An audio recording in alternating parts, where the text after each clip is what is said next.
Good afternoon, clan. I hope you're well. This is a day before another public holiday.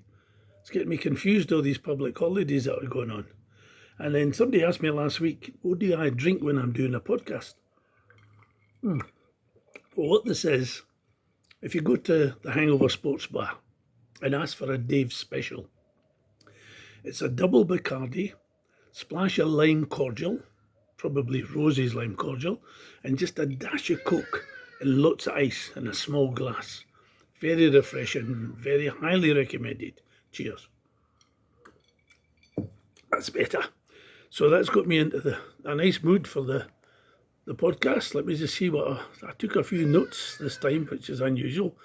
But it's my memories going at my age. Anyway, guys, with all these holidays, we've been celebrating what's going on.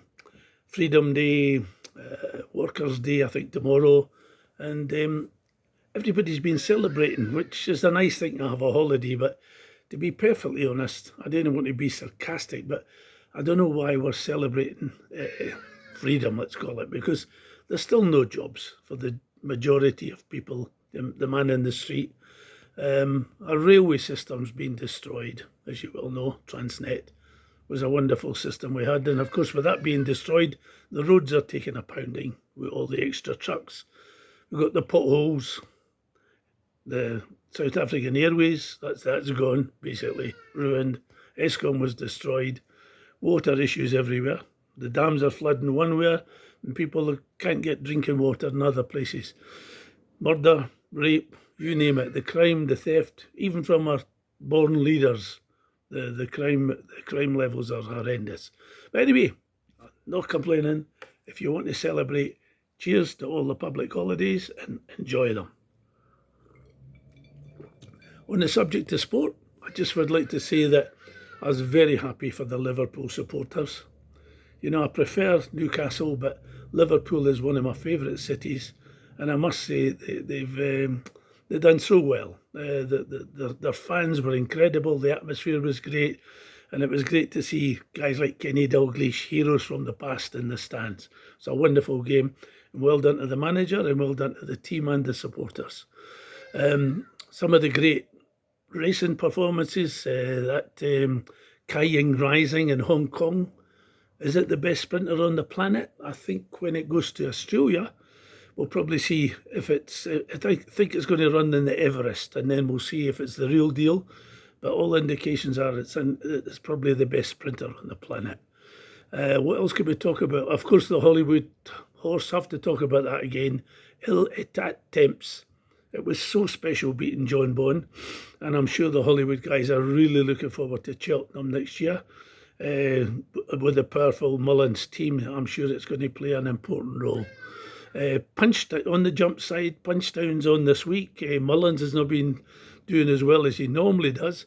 And if you see this tape before the end of the day, I think we should have the Galloping Des Champs should win the day. You know, the horse that should have won the Cheltenham Gold Cup. It runs today in Ireland. It's only a 4-horse field, but it'll be a cracker. Then we have, let's talk about Constitution Hill. Gee whiz, it's going to run in the hurdle race this week against Stateman. And now, I looked at that last race many times. Now, I think, you know, they both fell, as you possibly know, Constitution Hill and Stateman. And we expected them to fight the race out. But Stateman was going better than Constitution Hill when it fell. And then, of course, Stateman fell after that. But it's obviously a 2-horse race, but I'm slightly favouring Stateman. I think they'll be running on Friday on the public holiday. And then the big news is that the Constitution Hill, they're thinking of putting it into the Ascot Gold Cup. Now, then it'll be bumping against the mighty Caprios. I can't see it beating that one, but it's interesting to think they're actually going to take it over a flat race, over that distance. You know, these jumpers or the hurdlers have got lots of energy, so that could be an interesting game for us. We also have mentioned before the 1,000 Guineas at Newmarket. We have Desert Flower in the race. Should win it, but it's got Lake Victoria to beat. Should be a good clash. On the 2,000 guineas, that's on the Saturday. The 1,000 guineas is on the Sunday. 2,000 guineas is on the Saturday. and it's very hard to beat Field of Gold. That looks the one to beat. I mentioned as well that the Kentucky Derby and the Oaks are also this weekend. Derby's quite open, but the Good Cheer should win. Talking Good Cheer. See, as soon as I say the word cheer, the drink has to come up. So, yeah, Good Cheer should win the Oaks. Locally, the new lights at Greyville are spectacular. Well done to everybody that's involved there. Done a smashing job there, and I think for the July, it's going to be very special. The Drill Horse Stakes, I did say that was going to be an exciting race. I'll be honest, I'm totally disappointed that Gimme a Prince and Main Defender were scratched. I was looking forward to a really spectacular race, and when we look at the field now, I've lost a bit of interest. I was really disappointed that the anti-post favourites were scratched for this one. Obviously 8 on 18 will probably be the banker on the day. But yeah, that'll be still a good card and worth winning the pick six. I've been thinking about stories and that over the past, but you know, one of my favourite stories, one of my old stories, it goes back from the late 70s. Yeah, it wasn't even the early 80s, it was the late 70s. I was involved with greyhounds in these days, and I always told the story about Lucky Jim. Now, Lucky Jim was a horse that it was a greyhound that I had a share in, and it was a very good dog. Won a couple of trophies, in fact. Now, what happened in these days, you had the NHRA, the proper Greyhound Racing Association, similar to what we have now, the horses, and it was well controlled. The dogs were kennelled, and they used to run usually on a Saturday at Powder Hall, where I was in Edinburgh in these days. But you had what you call a gaff track. Now, the gaff tracks was where the owners would basically just take the dogs along to the track on a Friday night or whatever night. It was usually a Friday, if I remember. And you just put your dogs into the traps, and then the bookies and the punters would have quite a bit banter. The odds would change drastically with horses, dogs maybe being upgraded and what have you. But similar to our own horses, you know, you want to get the merit rating down or the weights down. So maybe there's a couple of races where you're not trying so hard. Now, with greyhounds, it's slightly different. The handicapping is done with boxes being staggered. So you've got the scratch dog or the back dog, and then it's given 2-yard start, 5 yards, maybe up as far as 10 or 12. Now, what you did in these days is if you had a dog that was fairly good, like Lucky Jim, you wanted to give it a decent handicap mark. So the plan in these days was just to really feed the dog a couple of weeks. No hurt it in any way, but what you would do is you give it a couple of pies, and instead of walking it maybe 4 or 5 days a week, you'd maybe just walk it 1 or 2. And it put on the weight, and maybe you give it a pie on the way to the track, and it would run a slow race. So the handicapper would give it a couple of yards. And then eventually you'd get off a nice handicap mark, which in these days would probably be 10 or 12 yard start from dogs that you think you could beat. So Lucky Jim, we got a lovely handicap mark, and then what we decided to do was have a betting coup on the dog, because we knew it could fly. And one of the things, it might sound a bit cruel, but in these days what you would do, you'd give it a kill the night before the race. It does sound a bit terrible, but what it entailed was you go to the local pet shop and pick up a small rabbit, or, you know, just a wee furry rabbit, and rub it in the bag to the dog's ear, and then the dog would hear and it'd go for a quick bite at the rabbit, and that would give it a wee taste, and it was called a kill the night before.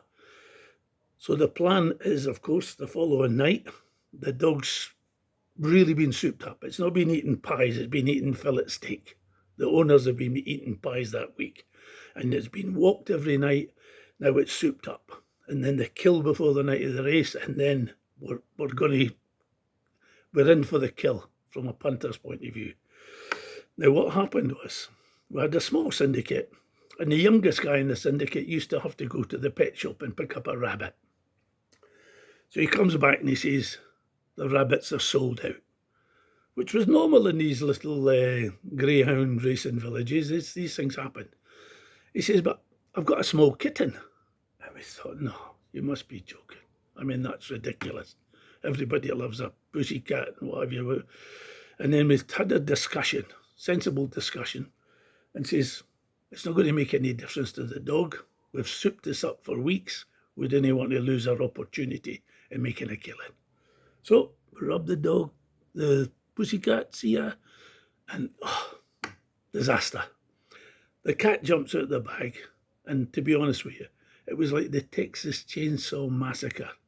The cat jumped onto the dog's face, screaming, blood everywhere, everything, And to cut a long story short, the cat was 100%, no damage, but badly damaged Lucky Jim's eye. Had to take it to the vet, get the dog stitched up.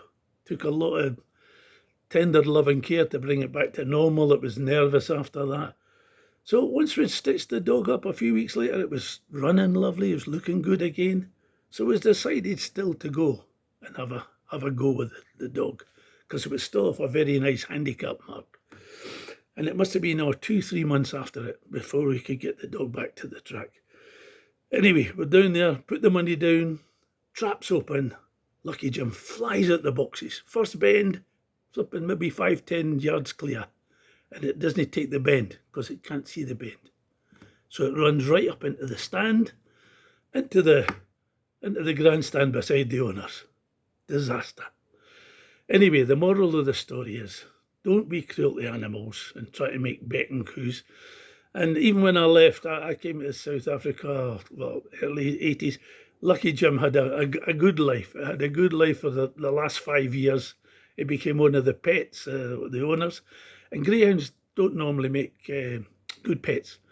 But anyway, I thought I'd just tell you the story, guys. And during the podcast, something else to think about. Excuse me. Cheers. And the big news is our good friends are off on another road trip to Mozambique.